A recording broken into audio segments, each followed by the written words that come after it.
Hi.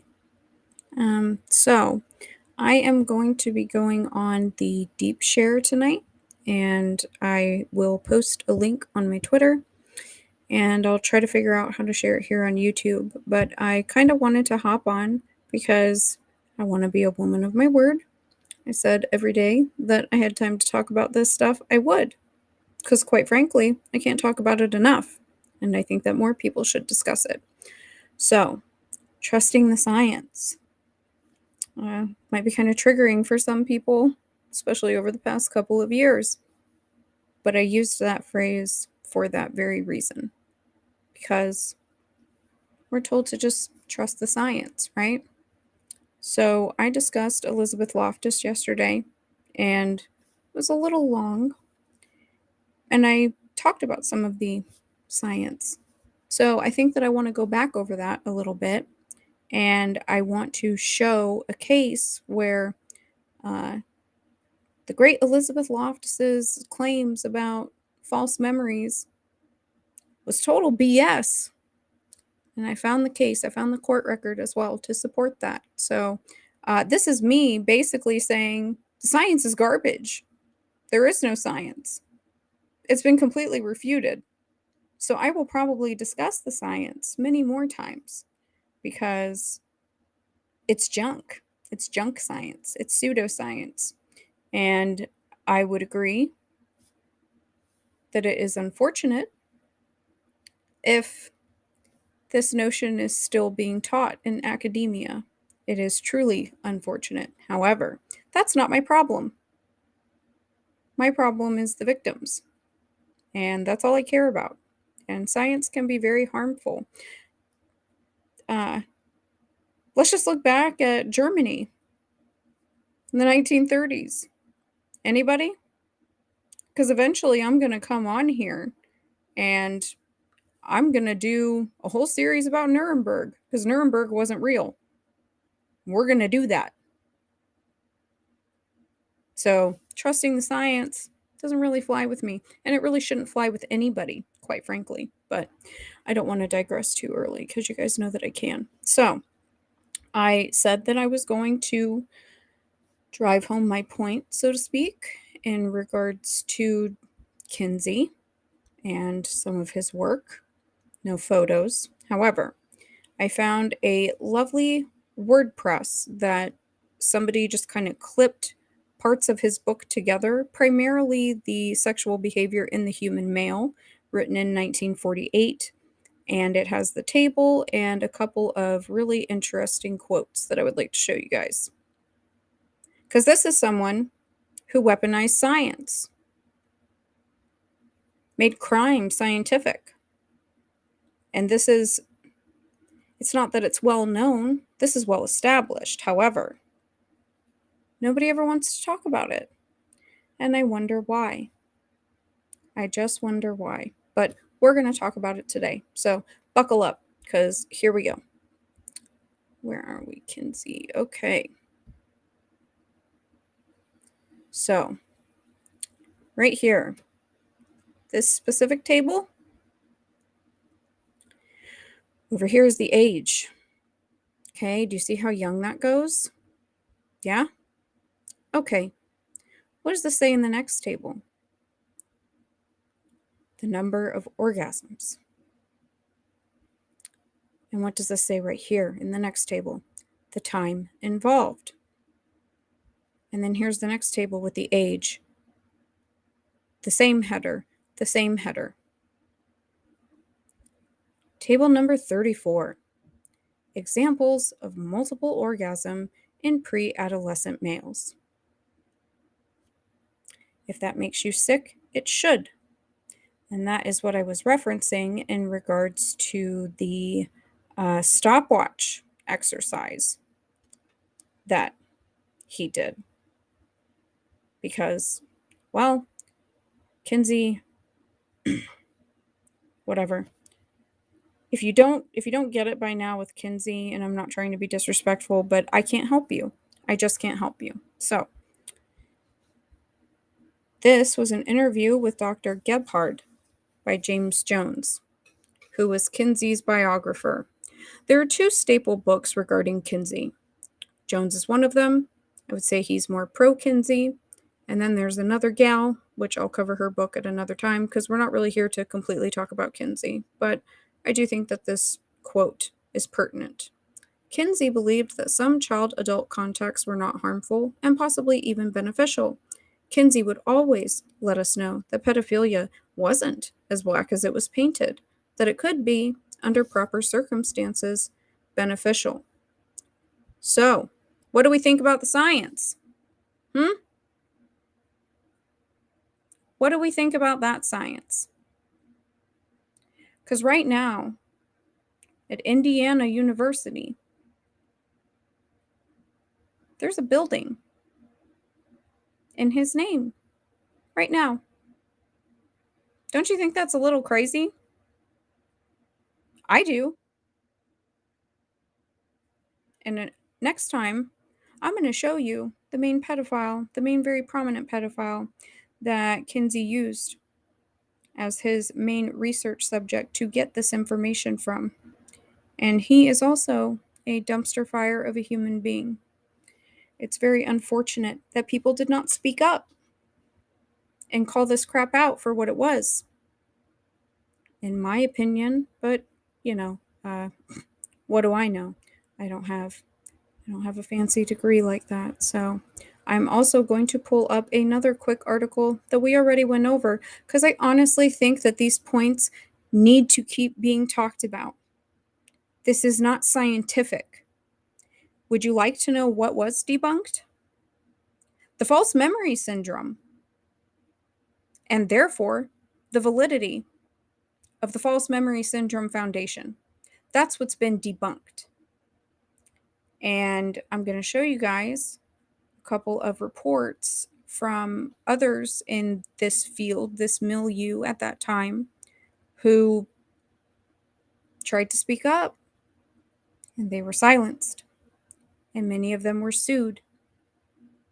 And some of them lost their practices. Isn't that a shame? Because they didn't trust the science. But imagine how many kids that they helped by not feeding into this trash, because that's what it is. It's trash. This is trash science. So I showed you guys this the other day. And it makes a fair argument, and I didn't read one of these sentences because we were just kind of moving through, but I will read it this time. Careful examination, the scientific process. Questioning scientific claims may be difficult if a prestigious group portrays them as the only legitimate scientific view, sufficiently established so as to preclude serious consideration of any alternative views. For example, a prominent regional psychological association invited an array of scientists to discuss the debate about memory and abuse from a scientific perspective. Suggestions that a more balanced program might be achieved by supplementing the members of the FMSF Scientific and Professional Advisory Board who had been invited as speakers with scientists who might present alternative views to the FMSF were rejected by the FMSF as unscientific. I'm going to keep talking about this. I will probably reference this once every, I don't know, let's say 5. I'll try to stick to every 5 times that I talk about this. So, what did the False Memory Syndrome newsletter have to say in 1996 in response to this? A memory researcher told us that research academics don't even know what this memory debate is about. They see the evidence, and to them, the science of memory is obvious. He is right. The quote-unquote science of the quote-unquote memory is established. How could a scientific program about memory be balanced? The notion makes no more sense than trying to balance a program in astronomy by including astrologers. That's a really bold claim, but let's move on.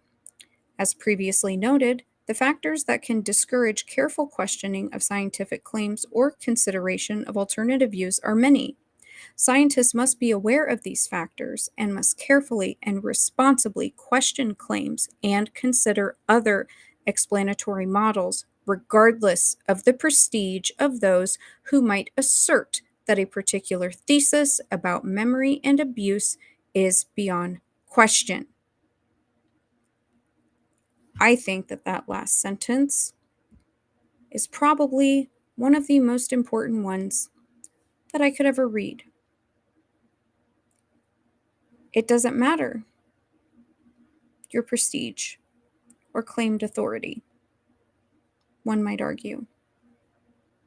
And in the name of science, in the name of psychology, in the name of mental health, in the name of children, in the name of advocacy, yes, these things must be questioned and scrutinized. Please.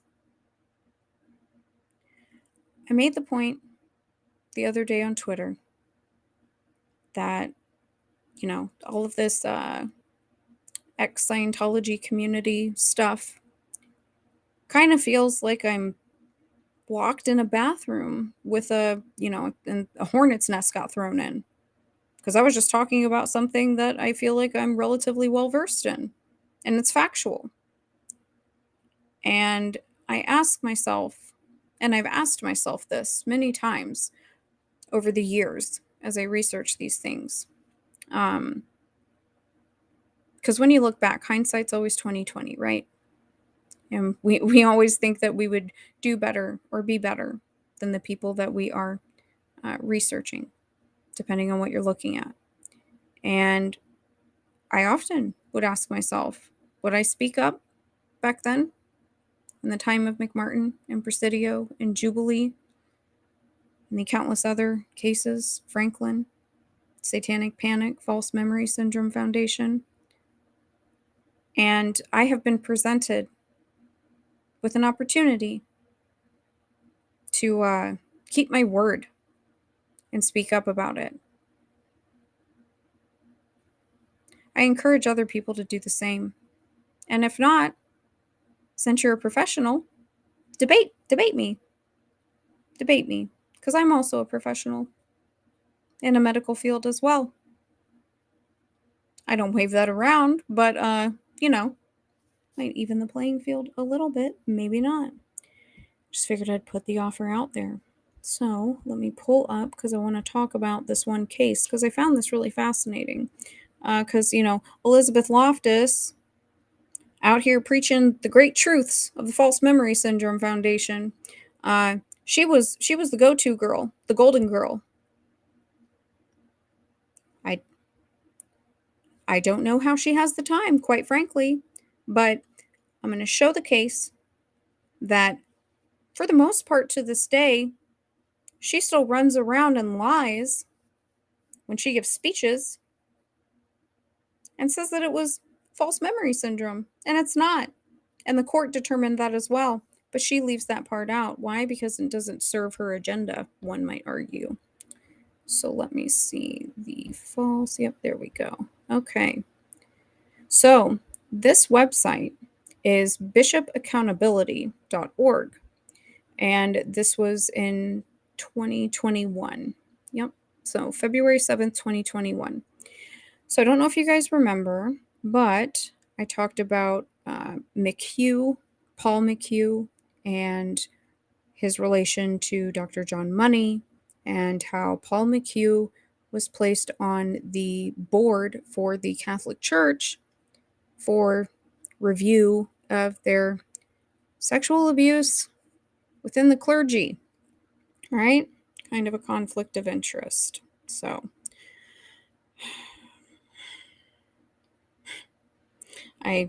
these things come out of my mouth, and honestly, I feel like I'm going completely insane.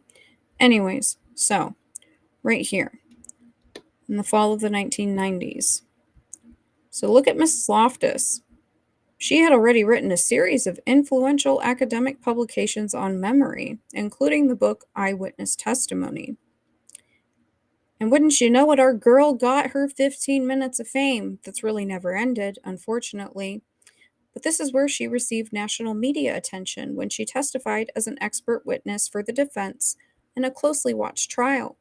The case concerned George Franklin, a California man who had been accused of murdering an 8-year-old girl in 1969. The prosecution's main witness was Franklin's own daughter, Eileen, who testified that she had recovered her memory of the crime after about 20 years. Franklin was convicted and sent to prison, but he was released in 1995 upon appeal. So, that's 5 years. That's pretty quick, right? I would think so. And it says, while it has been often reported that the guilty verdict was overturned because the daughter, the witness, had recovered the memory under hypnosis, the claim was never proven. The actual reason revolved around two legal technicalities: that Franklin had been deprived of his Fifth Amendment right to remain silent and his Sixth Amendment right to counsel. Wow. So that's her claim to fame. Yeah? This doesn't even necessarily have to do with the specific topics that I've been talking about as far as the satanic panic. This guy just murdered a little girl. And his daughter was the witness. But here comes Miss Loftus, ready to gaslight and get that man out of jail. Wow. What a girl boss. Can you tell that I have a deep dislike for this woman? I hope so. I hope I'm making that very clear, because I do. And this is the case on Justia. This is kind of, where I look for anything. You can pretty much find any legal case that you want on here, including the Franklin scandal.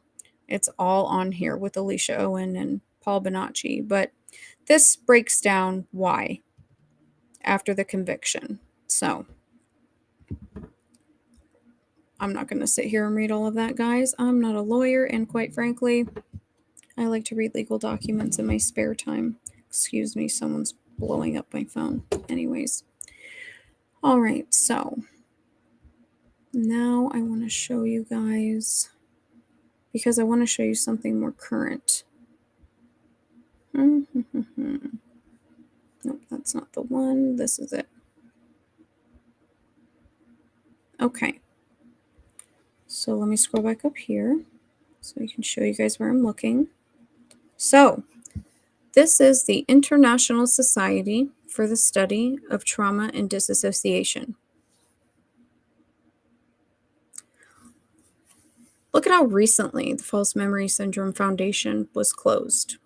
This article was written in January of 2020. They closed in late December of 2019.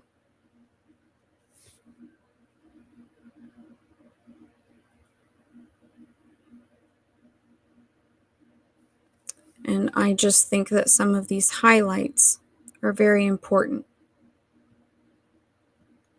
The FMSF began to attack professionals working with child abuse survivors. Therapists were accused, without evidence, of encouraging clients to make up memories of abuse. This story was swallowed whole by large sections of the profession and the general public.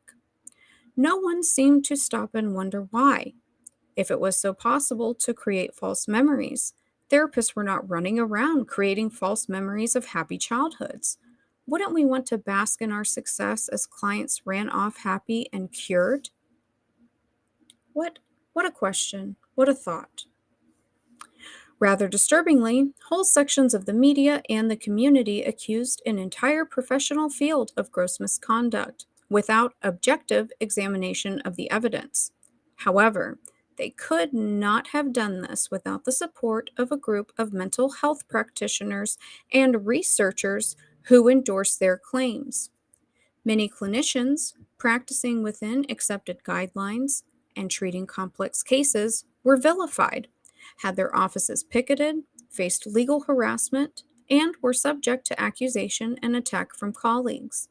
While as a field we cannot control the actions of the media or the general public, there is general agreement that it is part of our professional ethics that we uphold high standards of professional discourse, including disallowing public accusations and vilification of other professional colleagues, and the absence of regulation of this needs serious scrutiny.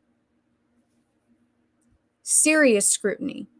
And I could not agree more.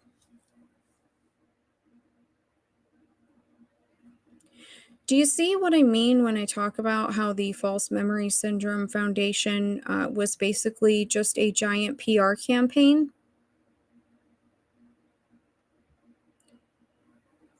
that really needed the backing of a certain group of professionals? And they got it. Oh, they got it.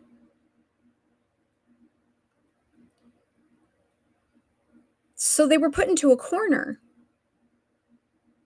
That doesn't sound scientific to me at all. Again, I will keep saying this. This was a pedophile charity. Because remember, it's foundation, tax-free. But it was a pedophile charity. There's no science behind this whatsoever. So I don't understand why we have to keep having this debate. I mean, I do understand. I understand now. It's all been made very clear to me over the past couple of days. But I don't want to make brash accusations because I'm a lady and I'm a professional. However, this science has been debunked and none of this has aged well. And this is a great time for all of us to engage in a critical thinking exercise, quite frankly, because they stated themselves, this international group about trauma and disassociation, that while they cannot control the media or the public at large, these fields need to be more regulated and there needs to be more stringent debate and outside input from people who may not have conflicting interest. Because I would argue that a woman starting a foundation to exonerate her dear husband in the court of public opinion about what he did to his very young daughter, and then academia flocking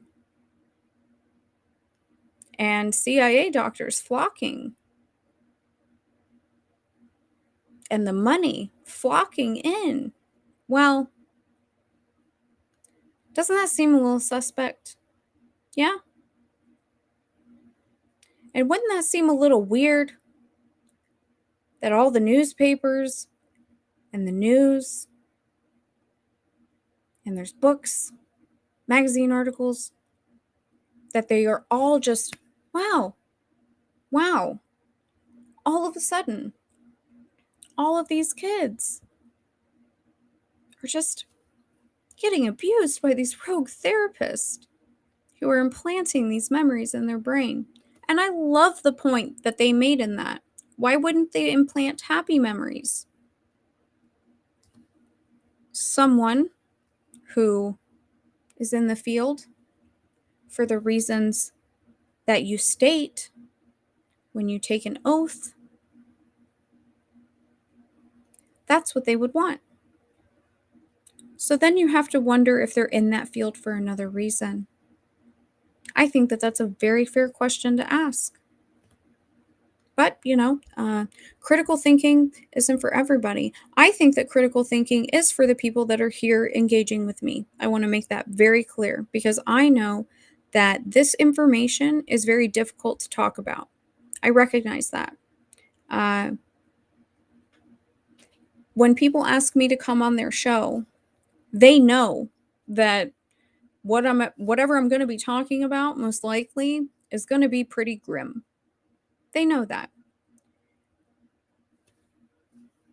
But they give me a space to share the information because they know that it's important to me. And I don't make any money off of this, guys. I've never received a dime. So when I pointed out that Instagram banned me and said that I couldn't make any money, It was just more because I was laughing because I said Instagram. You know I'm not making any money. So what are we doing here? I don't make any money off of this. This is just something that I feel very passionately about. And I hope that it can help someone down the road. And like I said, my goal is to create an encyclopedia, so to speak, where you're going to have to get through some of my ramblings, but you're going to have a nice treasure trove of information as long as this, doesn't get taken down off of YouTube, which I anticipate it most likely will. I'm well aware of that, but it is what it is. Because, like I said, I really don't care. So let me pull this up really quick because this was the quote that I wanted to show you guys. I'm going to show you guys another article because it gets into some of the science, or trash science, as I like to say. Let's not call it junk, because junk food is good, right? Sometimes, and everything in moderation, but trash is never good. So I'm calling this trash science. Whatever, put the little logo. It's mine now. That's what I'm calling it. Okay, so this is that one, and here we go. Yep. Okay, so, all right. This was the one I was reading from earlier about that legal case with Elizabeth Loftus from the bishopaccountability.org. The false memory syndrome stands in direct scientific opposition to the wealth of evidence supporting dissociative amnesia, a psychological defense mechanism which, according to trauma therapists, enables people to split off painful events from conscious awareness for years. Are these empirical studies, which date back to the late 19th century, in fact flimsy, as the proponents of the false memory syndrome maintain? That's a great question. I think that is an amazing question. And I'm going to pull you guys back here with me for just a second, because you know how all of this started? Because I was going to talk about how it's well documented that G.H. Estabrooks, who was a world-renowned hypnotist, who was, well, he wasn't commissioned by Hoover and the FBI.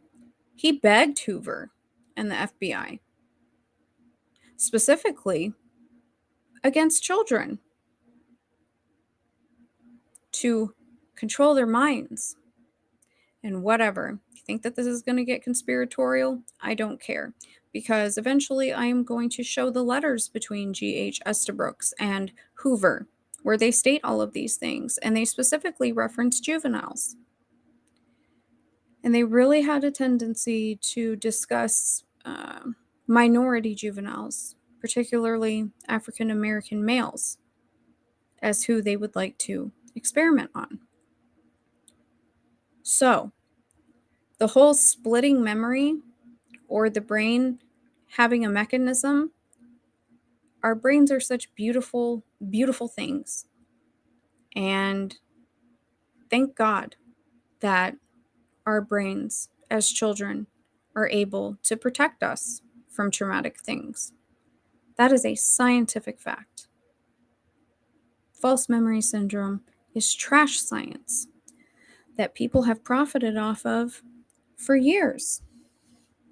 And that's okay. But I'm here to, try and be a part of that stopping. Because there's a lot of people that still believe in this, that are practicing right now. And I'm not talking about one specific person. I'm talking about a lot of people. A lot. So this is my problem with this. Because again, whether it's McMartin, which Elizabeth Loftus was the expert witness testimony, or witness at that trial,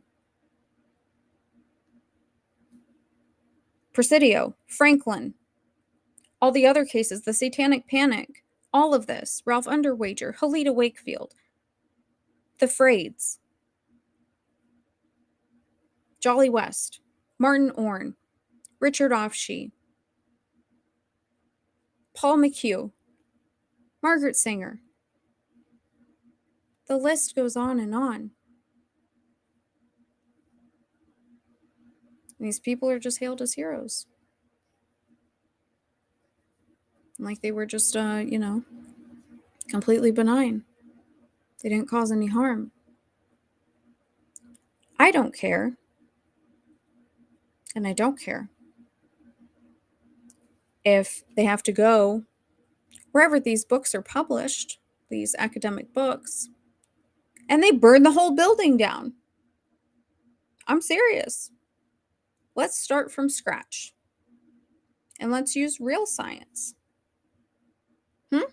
How about that? Why don't we start over? Because I understand that, you know, the argument that I brought up as far as throwing out the baby with the bathwater is a difficult question to answer and one that maybe can't be answered. But just because we can't answer it doesn't mean we shouldn't talk about it. This, though, all of this has got to go. It's got to go. Because again, you saw that Kinsey report. We're throwing out the baby with the bathwater here. That's what my mission is. Because you can't tell me that this is science. What I can tell you is that this was a bunch of pedophiles who weaponized science on generations of children. And quite frankly, it's still going on today. I showed you guys yesterday how Elizabeth Loftus was the, uh, expert witness in Ghislaine Maxwell.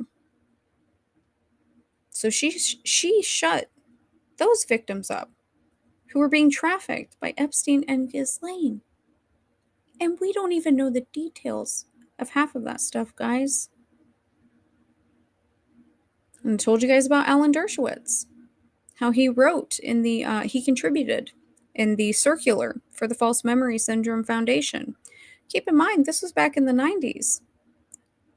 So what happens when Epstein gets in trouble? If anyone remembers, and if you don't, that's okay. Well, we've got a prince who's implicated. And we also have Mr. Alan Dershowitz being implicated by the same girl. So it kind of boggles my mind when I hop online or I put on YouTube and I see people interviewing or engaging with Mr. Dershowitz, because I would say that Mr. Dershowitz was just as bad, if not worse, than Epstein or Ghislaine, because he is engaged with this foundation back in the 90s. But hey, he says he didn't do it, and he's smarter than everybody else, right? So we have to trust him. Yeah. I would highly disagree. I think that people need to start questioning these things a little bit more. But I have one more thing that I would like to show you guys. So give me just 1 second. And let me see. Is this the one? Bear with me, guys. Hold on. I want to look at my chat too, because it's over here and there's people messaging me, and that's so fun. Oh, hi, Jandon. I hope I'm pronouncing that right. Finger guns. Pew, pew. And yeah, ethics from people, that's rich. I agree. Thank you. Glad I'm not the only one, because sometimes I feel like I'm just, sitting here screaming into the ether. And even if that was the case and nobody was on here watching me, because I'm so grateful that you guys are. I love it. Seriously, it's awesome. But even if you weren't, I would be in here screaming into the ether, hoping that someday someone would just, listen. So thank you. Fancy face, my thoughts exactly. I have no idea. Was that Burke, maybe? Hopefully. Do we know who was funding the FMSF? Was it all abusers funneling money into it to undermine their kids' accounts of abuse? This is a fantastic question. So there is a book that was written, and it is the kind of staple book. I have not read it yet, but I've listened to many interviews with the author, and she just completely shreds apart the entire foundation as a whole. So from what I understand, and I want to be able to show you guys, it was pretty much funded by middle and upper class families. That was their donors. So, do you remember that study that I showed you guys about the first international child abuse in the US? First international study that was released on September 11th, 2001 at 5 o'clock in the morning, where it said that there was an epidemic and it was between 300 and 400,000 kids a year that were victim to some form of sexual exploitation. And it stated specifically in that article that it was mostly middle and upper class families. So I would argue those things kind of correlate, don't they? Because False Memory Syndrome Foundation didn't shut down until 2019. You guys just saw that. So isn't that a little bizarre? But who knows? Maybe it's a stretch. Let's see. Conspiracy theories are only 6 months spoiler alerts. Amen to that. Let's see. I remember people were saying at the time false memory was garbage. Had no idea it continued. Thank you for bringing that up, Willie Weed. Yeah, it sure did. It sure did. I would say money is so powerful. So is silence. Because, that's the issue that I struggle with. Would I have been the bigger person? Would I have been the better person? Would I have been brave enough to speak up? And sometimes we're all human, right? So maybe some of these doctors felt that they were up against something that they really, really couldn't challenge. And that's fair. I think that that's fair. I don't really think that you can fully, one way or the other, judge somebody because you don't know necessarily how you would react until you're in that situation. But I find myself in that situation right now. I do. And I'm going to talk about it on the Deep Share tonight. Because I find myself in that situation. And I'm the only one that's speaking up. And I just think that that's really crazy. But, I don't know. Just a crazy conspiracy theorist, right? Even though I'm bringing receipts. Let me see. Bringing up memories that learned this stuff when I was going to college. Yeah. Well, I would love to see the books. I would love to see the books that taught this. I really would. I've got a memory that's like 3 times long. That's fair. Yeah, like I said, guys, I can't stop talking about this, and I can't talk about it enough. Just because the information's out there and nobody really seems to want to talk about it, and I really don't know why. Well, if you're here, I would imagine that you know why, right? We know why. Let me see if I can find the last thing that I want to show you guys, because I think that my AC just broke because it's getting very hot in here, and I think that's probably why my phone was ringing. But give me 1 second. Let me just see if I can find it. Because if not, guess what? I'm going to, oh, there it is. I'm going to come back on and talk about it anyway, so what does it matter? So, that one, and is it that part? Oh, I hope this isn't.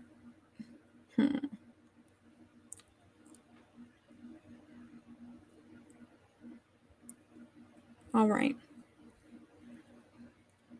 This is about what's going on today. I'm not going to sit here and I'm not going to read all of this. But this is about what's going on right now.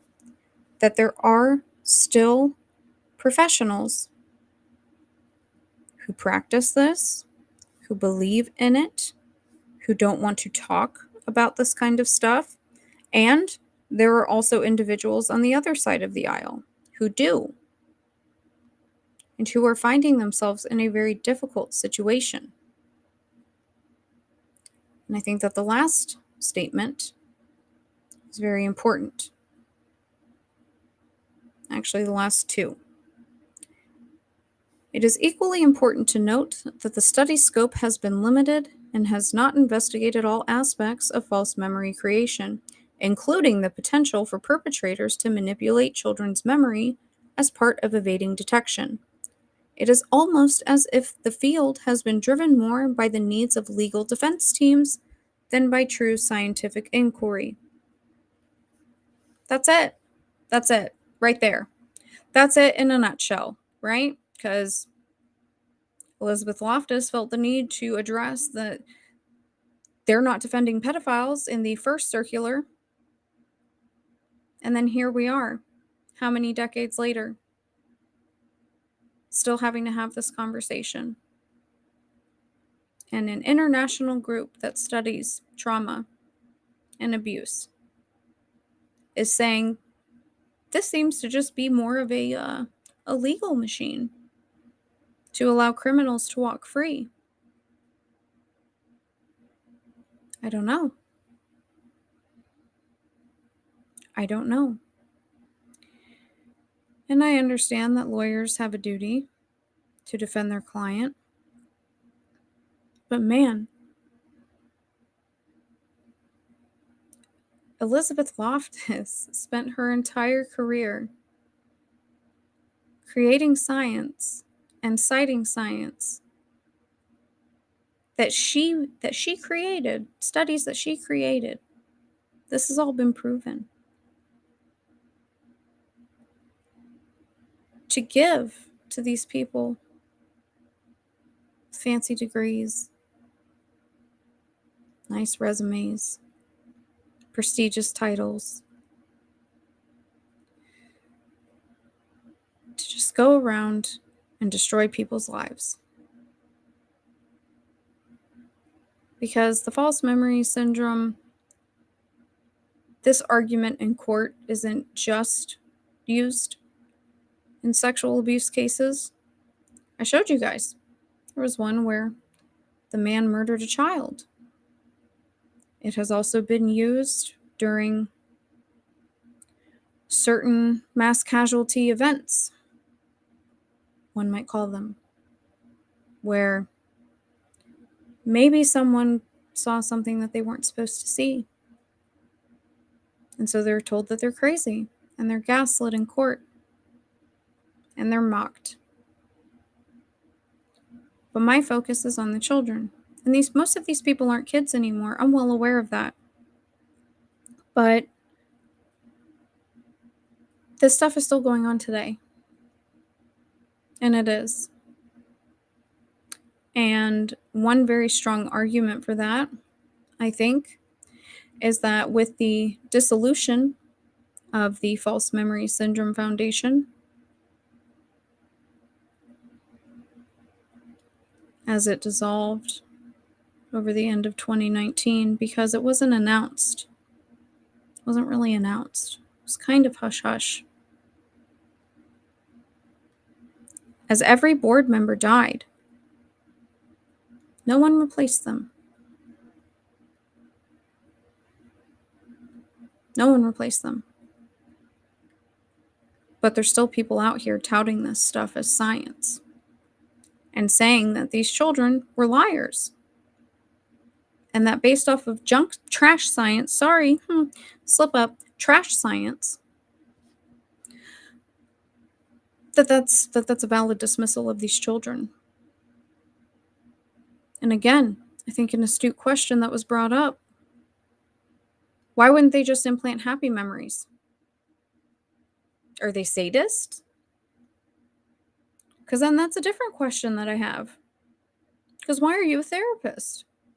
Why are you working with kids? You shouldn't be allowed near children. And I would still kind of say that right now. Seriously. It's completely insane to me. But I'm going to leave this here for now.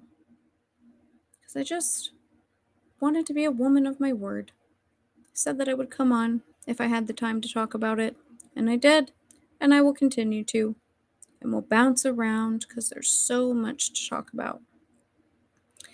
And Things Observed podcast, again, another shout out because his first episode, Chef's Kiss, all about Kinsey. Because I told you, eventually I want to talk about Nuremberg and how Nuremberg wasn't real. We're going to talk about that. And I'm going to lay out the factual argument for it. Because, please, I encourage people to go to the Holocaust Memorial Museum's website. Go look it up right now. I'm not going to. But if you look up the Nuremberg Code, the Nuremberg Law, yeah, it's not well established in court all over the world, globally. It's just something that's referenced. Yeah? So, Kinsey collaborated with Nazis who were pedophiles. Nothing surprises me anymore. But a man who has a building dedicated in his name, who weaponized science and lied to the public,